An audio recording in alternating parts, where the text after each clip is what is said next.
Olá, queridos irmãos, queridas irmãs, estamos começando mais um programa Comunhão e Vida e no programa de hoje vamos estudar mais um capítulo do livro dos Atos dos Apóstolos. Está começando agora o programa Comunhão e Vida.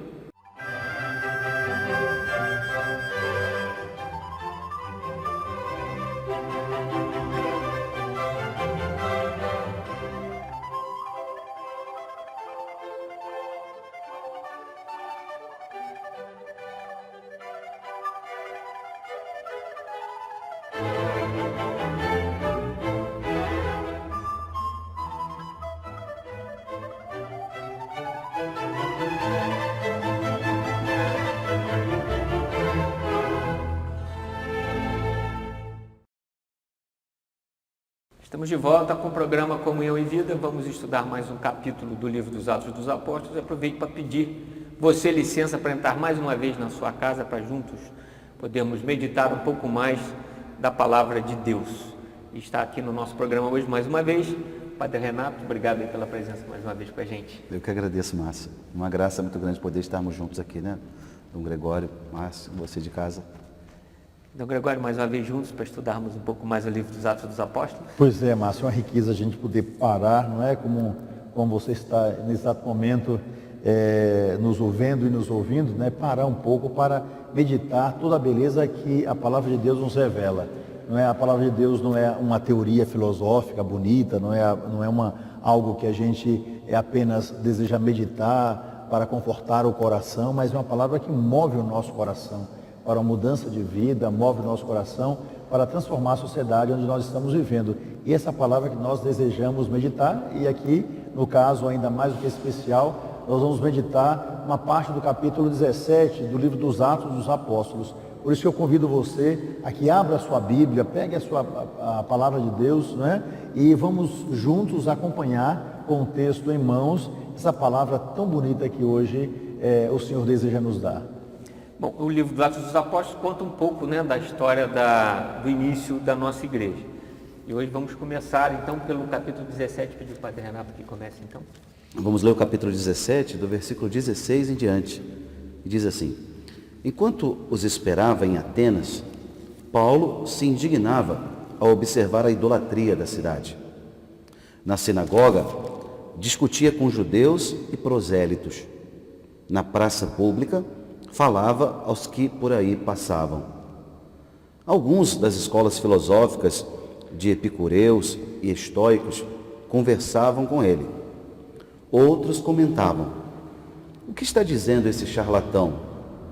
Outros diziam: parece um propagandista de divindades estrangeiras, pois anunciava Jesus e a ressurreição. Levaram-no ao Areópago e lhe perguntaram: podemos saber em que consiste essa nova doutrina que expões? Dizes coisas que nos soam estranhas e queremos saber o que significam. De fato, todos os atenienses e todos os estrangeiros que aí residem gastavam o tempo somente em contar e ouvir novidades. Paulo se levantou no meio do Areópago e falou assim: atenienses, percebo que sois extremamente religiosos, pois andando e observando vossos lugares de culto, encontrei um altar com essa inscrição: ao Deus desconhecido. Pois bem, eu vos anuncio aquele que venerais sem conhecer. É o Deus que fez o céu e a terra e tudo o que eles contém. Ele que é o Senhor do céu e da terra não habita em templos construídos por homens, nem pede que o sirvam mãos humanas, como se precisasse de algo. De fato, ele dá vida e alento a todos. De um só formou toda a raça humana para que povoasse toda a superfície da terra. Ele definiu as etapas da história e as fronteiras dos países.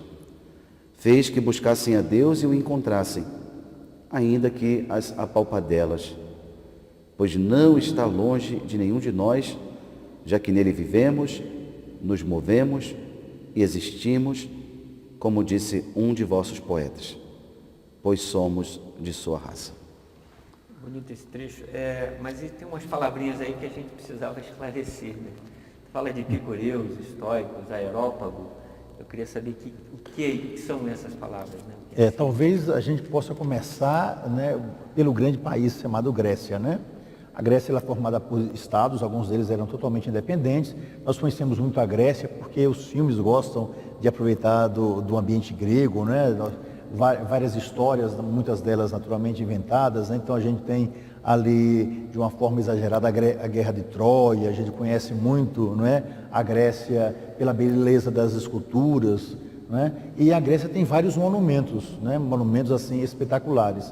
Num desses monumentos, num desses lugares chamado Areópago, São Paulo vai fazer a pregação que hoje nós vimos. E a coisa que o grego mais amava era realmente a filosofia. Era a capacidade de discutir, né, sobre temas que não eram assim tão comuns, né? Sair da discussão desse mundo material em busca de uma discussão superior, né, que iria muito além da matéria, né? Então eles eram metafísicos, eles gostavam de, né, discutir sobre coisas assim extraordinárias. Passavam horas e horas, como nos disse aqui, né, em busca de novidades. Versículo 21. Ora, como se sabe, todos os atenienses e os forasteiros que ali se fixaram não se ocupavam de outra coisa senão a de dizer ou de ouvir as últimas novidades. Era o pessoal que queria, realmente eram pessoas que estavam sempre abertas a essas novidades. E existiam várias escolas filosóficas, né? Nós temos os epicureus, né? Vem de Epicuro, que era um filósofo antigo ali, né? Que viveu muito antes de Jesus Cristo. E esses filósofos, o Epicuro falava muito sobre a questão da felicidade, né? Da plena realização humana. Falava muito da questão do prazer, né? De viver do prazer, né? Da alegria. Então era uma escola filosófica que estava muito ligada aos sentidos, né? E também tínhamos ali os estoicos, que já eram uma escola filosófica totalmente diferente, uma escola filosófica que buscava uma plena realização humana, sem a necessidade de um apego às coisas materiais, né? Fugindo de todo tipo de prazer, né? O estoicismo, ele busca justamente uma purificação humana, né? Quase que uma libertação do físico, como pensavam também os platônicos, para que sua alma pudesse chegar ao mais alto grau do conhecimento. Então, realmente, a questão realmente era muito, muito confusa. Então, o importante não era conhecer a verdade. O importante era você conhecer temas e debater sobre esses temas. Isso aí é que era importante para os gregos antigos. E é muito interessante, né, Dom Gregório, quando ele fala do epicurismo, nessa questão do prazer, toda a filosofia que eles pregavam, aquilo que nós chamamos de hedonismo, né? Seria aquela ideia assim, evita a dor e busca o prazer. Evita a dor e busca o prazer. Aquilo que a gente já vê no mundo de hoje, né? E já os gregos já viviam isso com Epicuro e com os seguidores deles, naquelas escolas filosóficas. E, por outro lado, como o Dom Gregório mencionava, o estoicismo era justamente o contrário, a apatia. Eles até usavam uma palavra, eles chamavam de ataraxia, que era justamente que nada te perturbe, sabe? É difícil falar essa palavra, é um palavrão, imperturbabilidade, né? Aquele estado em que você está mesmo apático diante de tudo. Isso era o grau máximo, assim, em que uma pessoa podia chegar, segundo o estoicismo, aí sim ela estaria feliz. Então, nesse mundo, Paulo está chegando ali. Repare que nós estamos falando aqui no século I, né, depois de Cristo, já 300, 400 anos depois de toda aquela expansão da cultura platônica pelo mundo, né, pelo mundo conhecido. Essa cultura grega que tem um movimento forte, primeiramente com Sócrates, Platão e Aristóteles, um grande apogeu desse ambiente filosófico, mas que depois essa cultura helênica vai se espalhando com esses movimentos menores. E é nesse ambiente em Atenas que Paulo está.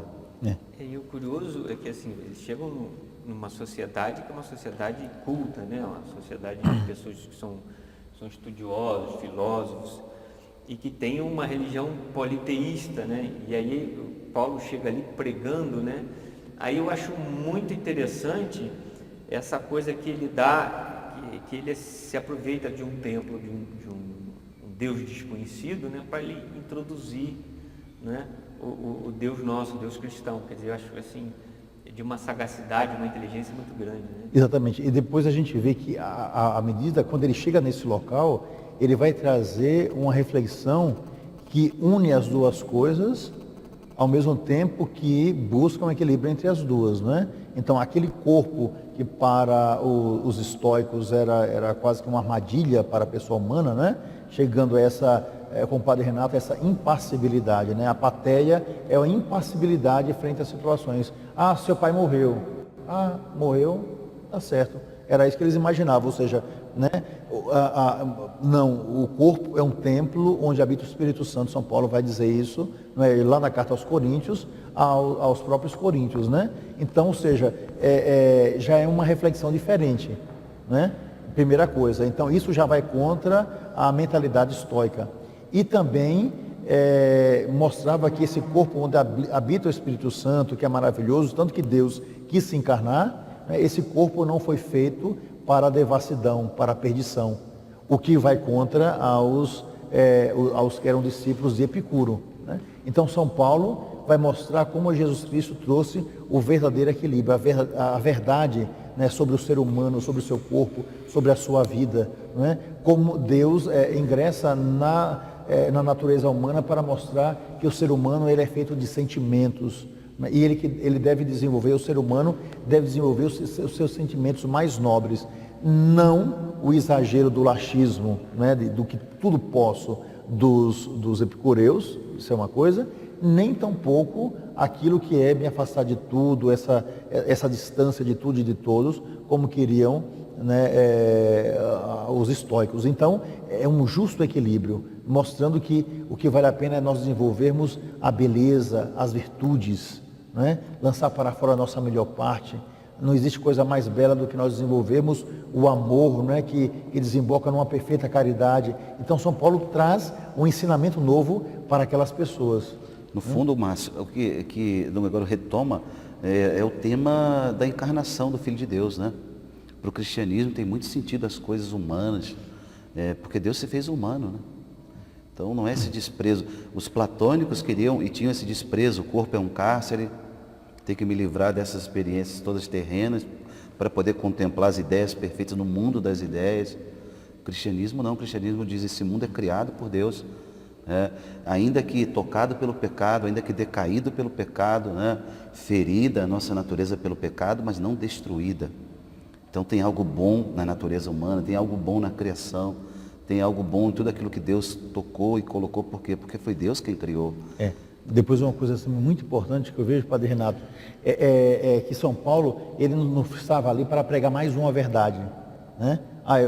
Vocês pensam isso, né? Vocês são filhos de Epicuro, digamos assim, então vocês têm uma ideia sobre a vida, sobre o prazer, sobre a felicidade, e vocês são filhos, né, da escola estoica, então vocês ele não veio trazer um pensamento filosófico novo, isso é muito importante. Ele veio trazer uma verdade, não é? Uma verdade, né, que deve iluminar todas as outras meias verdades. Ele veio trazer Jesus Cristo, né, a verdade de Deus encarnada nesse mundo, né, que iluminava a mente daqueles homens que buscavam tanto, mas que não conseguiam chegar a coisa alguma. Porque os próprios discípulos de Epicuro, como os próprios discípulos, né, como os estoicos, etc., tudo estava muito mais em uma satisfação do ego por aquilo que se fazia do que por outra coisa qualquer, né? Os estoicos chegavam a essa impassibilidade, né? Essa apatheia, como eles chamavam assim, através de quê? Através digamos, para mostrar que eles eram capazes e não teriam sentimento. Então, era apenas um elevo de si mesmo, apenas isso, para exaltar a si mesmo. E os outros grupos, eles desejavam o quê? Viver o máximo do prazer apenas para satisfazer a si mesmo. Então, eram profundamente individualistas, egoístas, né? Egocentristas. São Paulo vai dar uma possibilidade de uma visão nova, né? Eu sou amado por Deus, eu tenho minha vida em Deus, porém, eu quero uma verdade que atinja todas as pessoas para que elas sejam livres, porque a verdade nos liberta. E essa é a verdade que ele vai ter coragem de pregar. Vão zombar da cara de São Paulo, isso é verdade. mas ele não tem vergonha de pregar a verdade diante daqueles homens. Bom, estão dizendo aqui que está na hora dos comerciais, nós vamos dar uma paradinha, voltamos já.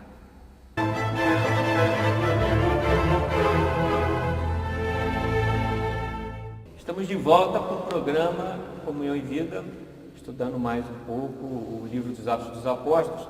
E a gente tinha lido um trecho no último bloco, mas São Paulo fala que a gente vinha falando dos filósofos e tal, e São Paulo diz para eles que, olha, vocês são pessoas muito religiosas e tal, e ele consegue fazer ele consegue introduzir a mensagem, né, de Jesus Cristo, porque lá tem um templo, né, em que eles cultuam um Deus desconhecido, eles têm muitos deuses, né? Eu achei muito interessante essa abordagem, né, de Paulo. Os gregos tinham centenas de deuses, né? E a gente vê que nesse capítulo 17 do livro dos Atos dos Apóstolos, que nós estamos lendo a partir do versículo 16, a gente começa a perceber que São Paulo percebe esse coração. Aqueles homens tinham muita inteligência, discutiam sobre todas as coisas, só que pela quantidade de deuses nós entendemos como eles estavam divididos, não é? Então quem necessita de muitos deuses é porque não conseguiu encontrar uma verdade. Quem encontra em si, não é, um Senhor, a verdade não precisa senão, né, de Deus. Então essa que é a grande diferença que São Paulo aqui vai apresentar. Não é à toa que as religiões do livro são religiões monoteístas, né, perdão. Como o judaísmo é monoteísta, né, o cristianismo é monoteísta, e como também a religião dos muçulmanos, ela também é monoteísta. Então nós encontramos assim nessas religiões uma profunda busca da verdade, uma profunda busca de Deus. Então aqueles povos, os gregos estavam divididos, muitos pensamentos, muitas escolas filosóficas. Resultado disso também, isso refletia na própria situação religiosa que eles viviam. Mas atenção, esse povo era, por mais que fosse inteligente, por mais que tivesse um grande desejo de conhecer, não é, toda a verdade, aprofundar os temas, eram povos profundamente religiosos. Porque algumas pessoas imaginam, quanto mais você conhece, quanto mais você conhece a verdade, ou conhece a literatura, conhece filosofia, mais você se afasta de Deus. Algumas pessoas imaginam. Os gregos nos ensinam, quanto mais você se aprofunda num desejo imenso de conhecer a verdade, mais você se aproxima de Deus. É o que está nesse momento. E São Paulo não vai perder tempo. Ele vai dizer o seguinte aqui no versículo 22. Homens de Atenas, em tudo vos vejo muitíssimos religiosos. Percorrendo a cidade e considerando os monumentos de vosso culto, encontrei também um altar com esta inscrição: a um Deus desconhecido. Então aquele povo procurava através dos seus deuses. Esses deuses não conseguiram completar o seu coração. Então, a partir de agora, São Paulo vai dizer: vocês procuraram e não encontraram. Eu vou apresentar para vocês aquele que vocês procuraram tanto, não é? E agora está sendo apresentado, não é? É Jesus Cristo. Não é? Então, é essa grande beleza que nós encontramos naquele momento. E a partir dali, Paulo vai fazer uma pregação não baseada no conhecimento apenas humano, não é, daqueles homens, mas vai fazer uma pregação, não é, que seria o que nós chamamos do querigma, né? Ou querigma, como outros chamam, né? Em cima de uma verdade que é Jesus Cristo, morto e ressuscitado. Interessante, Padre Renato, você vê assim, como eles tinham, os gregos tinham vários deuses, tinham um Deus para as fraquezas humanas, para a agricultura, para a festa, para cada situação eles tinham um Deus.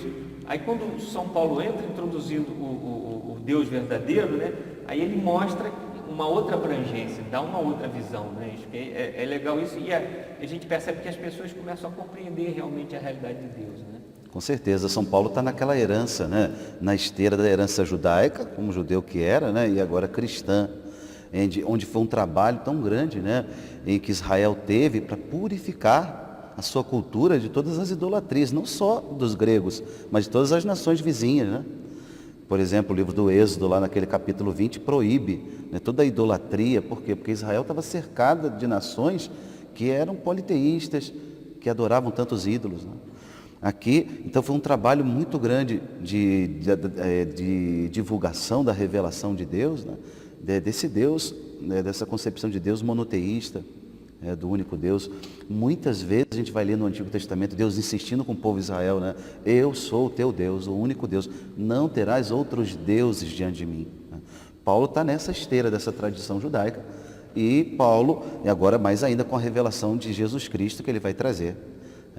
Eu chamaria atenção, ainda tomando o ponto anterior, antes da gente entrar ainda na idolatria especificamente, o Dom Gregório falava, isso é uma coisa que a gente se depara muito no dia a dia, que é essa ideia de que a razão, de que aprofundando a razão, de que tendo mais conhecimento, ela atrapalharia a fé. É como que quase que a manter aquele discurso de que fé e razão são excludentes, né? Elas não se casam, ao contrário, né? Muito bem colocou o Dom Gregório, quanto mais a gente conhece, quanto mais a gente pode usar a razão, mais a gente se aproxima de Deus, que é a verdade. Porque não existem duas verdades ou três, a verdade é uma só. E isso é muito bonito. O Papa saudoso, agora Santo João Paulo II, né, num texto muito bonito, em 1988 ele escreveu a fé e a razão. Né? Ele dizia, a fé e a razão são como que as duas asas pelas quais o espírito humano se eleva para a contemplação da verdade. Ele vai citando ali Santo Agostinho, lá do século IV. Ou seja, a igreja sempre teve muita clareza em relação a isso, de que a razão ajuda a fé ajuda a razão. São fontes diferentes, são fontes de conhecimentos diferentes, né, Dom Gregório? Agora, somente o perigo é a vaidade, né? O orgulho, né? Quando a vaidade toma o coração do homem, e aí sim, ele vai achar que ele é fonte de tudo. Então ele vai cair numa certa auto-idolatria. Ele vai imaginar que ele próprio é Deus, né? Por aquilo que ele fala, por aquilo que ele diz, como muitos filósofos fizeram ao longo da história. E é interessante também, olhando esse texto, ver aquilo que São Paulo diz, não é? O que adorais sem conhecer, eu vou-lo anuncio. Então, aquele povo grego, de algum modo, eles adoravam, não é, a Deus, não é? Embora eles imaginassem que estavam adorando a Deus à medida que eles adoravam os deuses. Mas eles tinham um desejo de conhecer a verdade. Era um povo que tinha um coração aberto. Então, qual o resultado disso? São Paulo deseja que esses homens quebrem a dureza, não é, do seu coração, para que eles possam conhecer aqueles que lá dentro, de algum modo, falava para eles, porque eles estavam tentando encontrar a verdade, não é? Então, São Paulo vai pregar essa verdade. E é bonito perceber também que São Paulo, o homem de todas as culturas, de algum modo, como ele tem coragem de fazer uma pastoral de fronteira. Eu acho isso muito bonito, porque é muito fácil para mim falar para as pessoas que eu conheço. É muito fácil pregar o cristianismo para aqueles, por exemplo, como bispo, né, que estão dentro da Assembleia, da nossa igreja, não é, a gente pregando para essas pessoas. Difícil é você conseguir pregar o Evangelho para as pessoas que são contra o pensamento cristão. Difícil é você chegar em uma universidade e apresentar o pensamento cristão com vigor, com seriedade, respeitando a todos, sem impor nada, né, pela força a pessoa alguma, mas pelo seu testemunho e pela verdade que está no seu coração, você falar sobre essa mesma verdade. É exatamente o que São Paulo vai fazer. São Paulo prega em Antioquia, não é, aos judeus, em Antioquia da Pisídia, ele vai pregar aos judeus, é bonito, ele fala para o povo ao qual ele pertence pelo sangue, não é? E pertencia pela religião, não pertence mais. Então isso ele faz pregando aos judeus em Antioquia da Pisídia. Ele aqui na Grécia, ele prega, né, nesse capítulo 17 dos Atos dos Apóstolos, ele prega aos gregos, como também ele já pregou aos cristãos, aos convertidos, aos chefes do cristianismo em Éfeso. Então ele, na região da Grande Grécia, né, daquela região que seria do Peloponeso, né, nós geralmente consideramos assim, os países que compõem ali, né, a Magna Grécia, ele prega ali nessa região aos judeus, prega aos convertidos, aos cristãos, né, e prega agora aos pagãos. Então era um homem aberto a todos, ele não tinha medo de fazer a verdade do Evangelho chegar às pessoas, como também nós não podemos ter medo, né? Porque aquela pessoa com quem nós conversamos e que muitas vezes estão contra nós, muitas vezes sem que ela saiba, ela adora o mesmo Senhor que nós adoramos, porque só existe um Senhor, né? Então, e você pode colaborar para que essa pessoa, em meio à confusão da sua busca, encontre a verdade, como nós já encontramos na pessoa de Jesus Cristo. Nelson, falou uma coisa aí que eu achei assim, curioso, e até é uma questão que eu tenho, gostaria de lhe perguntar, que é o seguinte: os caras vivem, digamos assim, na ignorância, né, os pagãos. Eles não têm o conhecimento do cristianismo, do Deus judaico na época do Deus, né, de Deus. Não tem o conhecimento desse nosso Deus e nem de Jesus. Então, mas de qualquer forma eles têm fé, né, e são religiosos. Então eles adoram Deus de formas diferentes, dentro da ignorância, né, deles. Deus não se manifestaria ali e não aceitaria esse tipo de reverência em função dessas pessoas serem ignorantes. É lógico que aí São Paulo chega e apresenta a verdade, aí você já tem um parâmetro, uma referência. Mas antes de ter essa referência, Deus não aceitaria essa, digamos assim, essa adoração, né, em outras formas, assim? Isso, ali foi um caminho para chegar a Deus, né? Um caminho para chegar, digamos, à verdade, né, do Evangelho. Então, claro que eles adoravam, eles não conheciam a verdade, portanto, eles não pecavam, porque eles não conheciam a verdade. Isso é um ponto fundamental, né? Eram pessoas para as quais o Evangelho ainda não fora pregado. No momento em que essas pessoas conhecem a verdade, né, têm consciência sobre a verdade, aí já é diferente, né? Porque a verdade foi pregada, a verdade foi dita àquele coração, né? E São Paulo não teve vergonha de pregar a verdade. Claro que cada pessoa recebe a verdade de uma forma, pode receber de uma forma diferente, até ter a compreensão exata da verdade. Mas eram pessoas que antes de conhecer Jesus Cristo, né, eles não pecavam porque eles não tinham conhecimento daquilo. Eles viviam numa cultura, aquilo lhes foi ensinado por uma cultura. Por isso que São Paulo vai lá purificar aquela cultura, iluminar, né, a filosofia daqueles povos, iluminar a razão daqueles povos através da fé. E a partir dali a gente percebe que aos poucos, né, toda a Grécia vai se converter ao cristianismo. Isso é muito bonito. Começa com São Paulo pregando quando chega ali, começa com alguns outros discípulos do Senhor, e a partir dali realmente o cristianismo vai se expandir profundamente. Eles se abrem, mas eles só se abriram à verdade da fé porque Paulo e os outros discípulos, né, do Senhor foram capazes de levar com vigor, né, sem nenhum tipo de violência, sem nenhum tipo de imposição, mas testemunhando o amor de Deus. E os corações foram se convertendo. Isso até por uma ação do Espírito Santo, né, Padre? Com certeza, né? Um mover sobrenatural de Deus ali que vai atuando pelas palavras de Paulo, né? Humanamente era impossível fazer o que ele fez. Até mesmo com toda a sabedoria que ele vai usar, não de uma estratégia meramente humana, mas a gente vai vendo a toda hora no livro dos Atos dos Apóstolos que é o Espírito Santo que indica, né? Vai por aqui, vai por ali, vai dando toda a situação geográfica deles, e quando eles devem falar e quando eles devem calar. Alguns autores até chegam a dizer que o livro dos Atos dos Apóstolos é o Evangelho do Espírito Santo, que é o Espírito que vai conduzindo, né? Aqui no texto que nós lemos, Márcio e Dom Gregório, eu chamaria ainda a atenção aqui como que Paulo, ele, numa sabedoria impressionante, né? Ele usa aquilo que está presente em todas as culturas, que é o espírito, o fenômeno religioso, né? Dom Gregório podia falar isso para nós um pouco, ele que é estudioso de tantas culturas, né?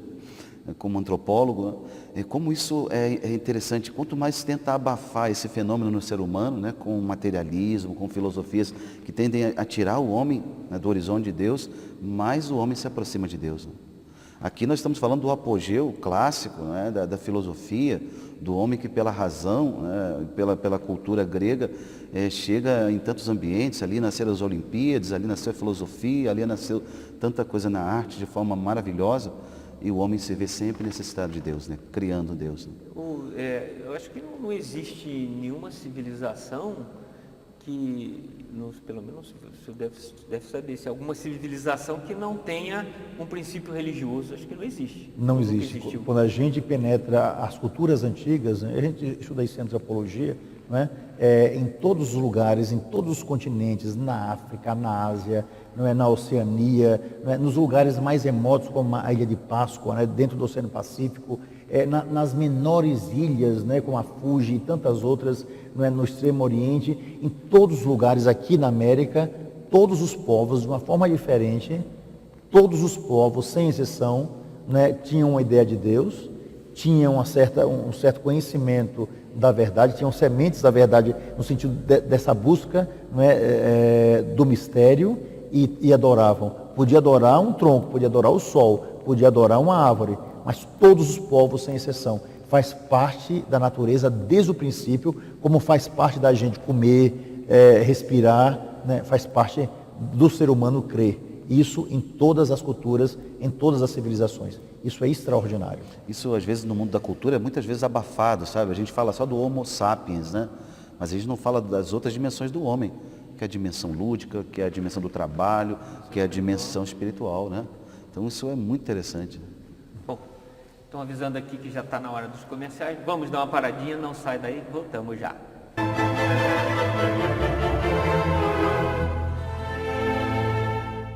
Estamos de volta no programa Como Eu em Vida, nosso último bloco. Vamos ler então o último trechinho desse capítulo 17 do livro dos Atos dos Apóstolos. Eu pedi o Padre Renato para concluir aí para a gente.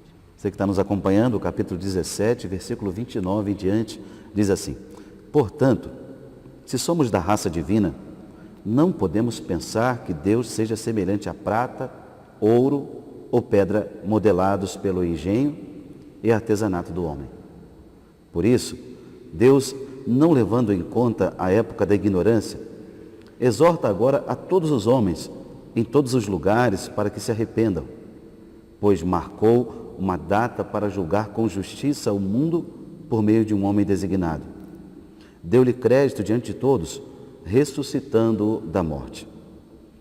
Ao ouvir falar da ressurreição dos mortos, uns caçoavam, outros diziam: nós te ouviremos sobre esse assunto em outra ocasião. E assim Paulo abandonou a assembleia. Alguns se juntaram a ele e abraçaram a fé, entre eles Dionísio, o Areopagita, uma mulher chamada Dâmaris e alguns outros. Bom, aí já concluindo esse capítulo, mostra aí que ele converteu muita gente, né, o Paulo, né, Dom Gregório? Exatamente. Então, o que é que nós encontramos aqui a partir de agora?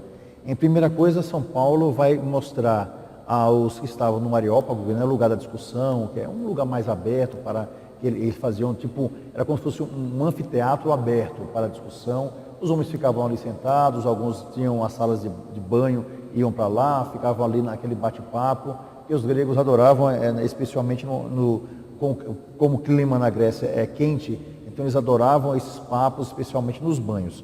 Então São Paulo está ali, né, no Areópago, como eu falei, quase que um circo aberto, né, um teatro aberto, como eu disse, debatendo com essas pessoas.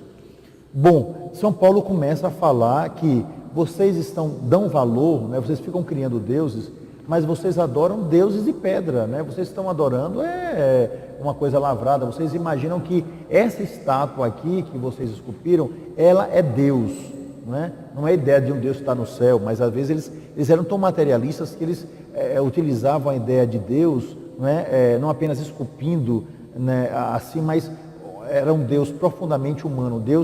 Os deuses, eles tinham atitudes profundamente humanas. Então, no fundo, eles esculpiam aquilo que eles eram e não aquilo que Deus é. Então, esse era o maior problema lá para os gregos. Então, São Paulo faz uma crítica terrível aqui a essa forma como eles imaginavam o que Deus era, né? A primeira coisa é essa. Depois, São Paulo mostra aqui dizendo o seguinte: olha, vocês devem sair da ignorância agora para a verdade. Vocês viviam no mundo do conhecimento, mas era um conhecimento não é sobre coisas, né, um conhecimento sobre a natureza, mas um conhecimento sobre as coisas divinas vocês ainda não têm. E eu vim aqui apresentar essa verdade. E é interessante que ele prega a Jesus Cristo, né? Certamente ele contou a história de Jesus Cristo e disse: olha, ele morreu por nosso amor, mas ele ressuscitou e está vivo.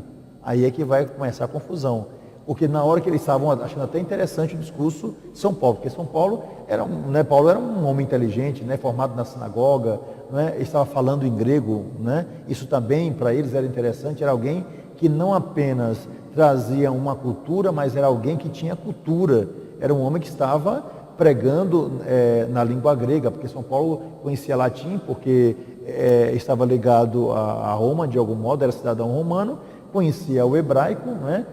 Lia, né, o hebraico, mas ao mesmo tempo pregava em aramaico, e aí já são 3 idiomas, e agora está falando em grego. Então é alguém que tinha realmente uma abertura muito grande, um desejo de conhecimento. E as pessoas estavam entendendo o que São Paulo estava dizendo ali no meio daquelas pessoas. Mas quando ele começa a falar que Jesus morreu e ressuscitou, aí o problema, eles começam a dizer, isso aí é uma comédia, porque ninguém morre e ressuscita, ninguém pode morrer e ressuscitar, não é? Então, a palavra é uma palavra como chama, de crítica, de zombaria, ironia, hein? De ironia, né? Eles, né? A respeito disso, nós te ouviremos outra vez, entendeu? Ou seja, eles estavam, que nada, isso é bobagem aquilo que está pregando.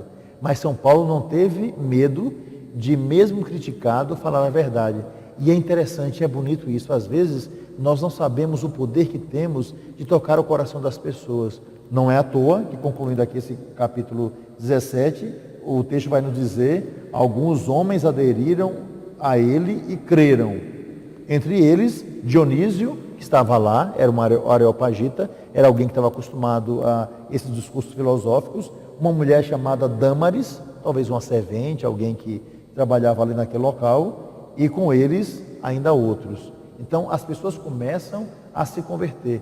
Isso é uma grande graça que se dá quando a gente não cala, né, a verdade. E São Paulo não calou. É muito interessante como ele deve ter ficado ali, né? Eu fico imaginando a cena. São Paulo ficou falando sozinho, né? Praticamente, entende?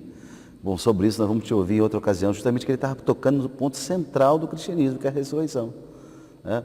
Essa história de que Lucas vai narrando aqui, de Paulo no Areópago, é a conclusão do querigma, né? Porque ele vai anunciando Jesus Cristo, vai anunciando a morte, e aí ele conclui como coroamento de tudo a ressurreição, porque se tudo acabasse lá na morte, poderia dizer, bom, tudo foi um fracasso, né? E ele mesmo vai escrever depois na carta aos Coríntios, né? Se Jesus não ressuscitou, vã é a nossa fé. Nós ainda estamos nos nossos pecados. Mas não, ele ressuscitou. E por isso Paulo termina a pregação no Areópago dizendo, ele está vivo, né? Vivo no meio de nós. Não como um sentimento de vida, não como uma saudade, mas ele apareceu para nós, ele comeu conosco. E Paulo com certeza foi falando para eles ali, dando o seu testemunho de alguém que viu, de alguém que esteve com ele. Será que por causa dessa coisa, o cara não acreditar que Sujito morreu, não pode ressuscitar? Talvez tenha sido isso um dos motivos do pessoal, olha, essa conversa sua aí, não conversa para boi dormir? Esse foi o principal motivo, né? Por quê? Em primeiro lugar, vamos pegar os dois, principalmente os dois grupos filosóficos que lá estavam. Os epicuristas, né? Ou epicureus, como alguns chamam, o que é que eles imaginavam? A vida, você tem que comer, beber e ter todos os prazeres, porque a vida tem um limite, você morre, tudo acabou. Você é enterrado, acabou tudo. A vida não tem uma continuidade. Então acabou ali. Como também os que imaginavam, né, os estoicos, eles diziam a mesma coisa. Para você ser feliz, você tem que se libertar, né, desses sentimentos externos, é o que mais ou menos que o budismo tem um pouco, né? Fugir de todo tipo de sofrimento, nada deve atingir você, nada deve perturbar a sua vida, porque você vai viver numa profunda tranquilidade, porque afinal de contas você tem que chegar a esse grau de impassibilidade, de frieza em relação a toda a realidade, porque se você não fizer isso e você não for feliz, nada vai adiantar, porque você vai morrer e tudo vai acabar. Então, tanto um quanto o outro, eles não acreditavam de forma alguma na ressurreição, numa vida após a morte. Se não tinham crença numa vida após a morte, ou sei lá, uma reencarnação, qualquer coisa nesse sentido? Não? Alguns grupos gregos, alguns filósofos gregos acreditavam isso, né, numa reencarnação, alguns grupos antigos. Né? Mas isso também, com o advento do cristianismo, isso foi totalmente quebrado. Né? Porque mostrava que não existe uma reencarnação, o que existe é uma morte e uma ressurreição. É claro que alguém pode até professar isso na sua fé, não é assim, mas o cristianismo, toda a pregação dos apóstolos e de Jesus Cristo, se a gente pegar do primeiro livro lá do que abre o Novo Testamento, né, o Evangelho segundo Mateus até o Apocalipse, todo diz assim como diz lá o livro, né, da carta aos Hebreus, né, só existe uma vida e depois dessa vida o julgamento. E Jesus Cristo mostra isso através de muitas cenas, como também a pregação dos apóstolos. O tempo todo só se fala de uma coisa: ressurreição. Ele ressuscitou, Ele está vivo em nosso meio. Nós vamos morrer, nós ressuscitaremos. Alguns vão ressuscitar para a morte, ou seja, a condenação, e outros vão ressuscitar para a vida. Essa é a pregação de São Paulo o tempo todo, e dos apóstolos. É porque assim, você está falando assim, porque eu acho assim, difícil, né, na concepção do ser humano, achar que acaba, né? Assim, a gente tem até alguns ateus assim, que morreu, acabou, não tem nada, mas eu acho que você, com essa inteligência, com essa capacidade de criar coisas, de pensar, de ter sentimento, imaginar que acabe é muito estranho. Essas filosofias materialistas, como a gente chama, sempre existiram na história, né? Sempre, e ainda hoje, né? Essa ideia mesmo de que a vida é o aqui e agora, morreu, acabou tudo. Nós temos uns exemplos clássicos aí, no século XX, por exemplo, nós temos o Nietzsche, né? Morreu, acabou. O Nietzsche pregou até a morte de Deus, né? Então essa experiência que não é na história, em vários momentos ela aparece. Aqui nesse contexto grego, existiam tantas dessas filosofias que tinham essa base dualista. Né? O que era esse dualismo? Diferente da dualidade, né? Duas palavrinhas filosóficas para dizer. Dualismo era justamente esse desprezo da matéria e valorização só do que é espiritual. Isso era uma parte. Né? Por exemplo, toda a linha platônica vinha um pouco nessa linha. Despreza o corpo, a matéria, para valorizar o espiritual. E depois as outras de cunho mesmo materialista, onde eu só valorizo a matéria, só existe aquilo que é material. Né? Então isso vai aparecer muitas vezes na história. Né? Aqui, especificamente, a experiência da ressurreição é algo novo. O cristianismo está trazendo uma novidade que os gregos não conheciam. Eles acreditavam na imortalidade da alma. Platão já falava da experiência dessa imortalidade da alma que vai contemplar as ideias no mundo das ideias. Ela não morre. Agora, o cristianismo está falando de ressurreição da carne, ressurreição do corpo. Né? Jesus vai nos dar um corpo glorioso. Ele ressuscitou e manifestou-se com o seu corpo glorioso, para mostrar o valor da carne humana, da natureza humana completa, e não só a sua alma. Então isso é muito bonito, né? E agora, se a gente olha os povos primitivos, nós percebemos que essas comunidades que nós chamamos, um pouco também na antropologia, de comunidades exóticas, como os índios, por exemplo, né? Essas comunidades antigas, elas acreditavam plenamente que existia uma vida após a morte. Isso que eu acho interessante, que os espíritos vinham, né, do mundo dos mortos, que voltavam. Os índios brasileiros tinham isso perfeitamente, né? Acreditavam nessa realidade. Então, é bonito perceber como essa ideia vigorosa de uma vida após a morte existia mesmo nos povos mais primitivos. Alguns gregos naturalmente acreditavam nisso, outros não, né? Somente os ateus é que têm essa dificuldade. Os egípcios, por exemplo, né? Todo o culto aos mortos, né? Exatamente. Os povos antigos, muitos deles. Bom, estamos chegando aí ao finalzinho do nosso programa. Quero agradecer você pela sua audiência, por estar conosco aqui sempre, estudando um pouco a Palavra de Deus. Agradecer, Padre Renato, por estarmos aqui mais uma vez juntos, né? Poder estudar e dividir, né, toda essa experiência. Muito obrigado, Márcio. Para mim foi uma graça estar nesse programa com vocês. Obrigado, Dom Gregório. Obrigado a você. Obrigado a você de casa de estar nos assistindo até agora. Dom Gregório, chegamos aí ao finalzinho do nosso programa. Quero deixar o encerramento por sua conta e você contar também a historinha que sempre conta pra gente. Ok, muito obrigado. Obrigado, Márcio. Obrigado, Padre Renato. Obrigado a você, né, que nos ouviu, né, até agora. Obrigado por abrir a porta do seu coração para que nós pudéssemos falar sobre a beleza da Palavra de Deus, tocando nesses assuntos próprios, né, do nosso dia a dia. E eu gostaria de contar uma historinha para vocês, que São Paulo naturalmente não contou para os gregos. É uma história um pouco dura, mas eu acho que serve perfeitamente para nós, para dizer o que é que nós somos com Jesus e o que é que nós somos sem Jesus. Daí a força da pregação do apóstolo Paulo. A história diz o seguinte, que no domingo de Ramos, né, Jesus pegou um jumentinho e entrou, né, em Jerusalém. E todo mundo aclamou, Hosana, né, Hosana, Hosana, aquela alegria toda. E Jesus entrou, né, em Jerusalém, sendo aclamado por todos. Depois que Jesus entrou, o jumentinho voltou para casa e disse para sua mãe, minha mãe, eu estou profundamente feliz, porque hoje, entrando em Jerusalém, toda a cidade me aclamou. Então a mãe disse, foi meu filho, tem certeza? E como foi que você entrou em Jerusalém? Então o jumentinho falou: eu entrei com um homem chamado Jesus Cristo nas minhas costas, mas todo mundo olhava para mim, todo mundo me aclamava.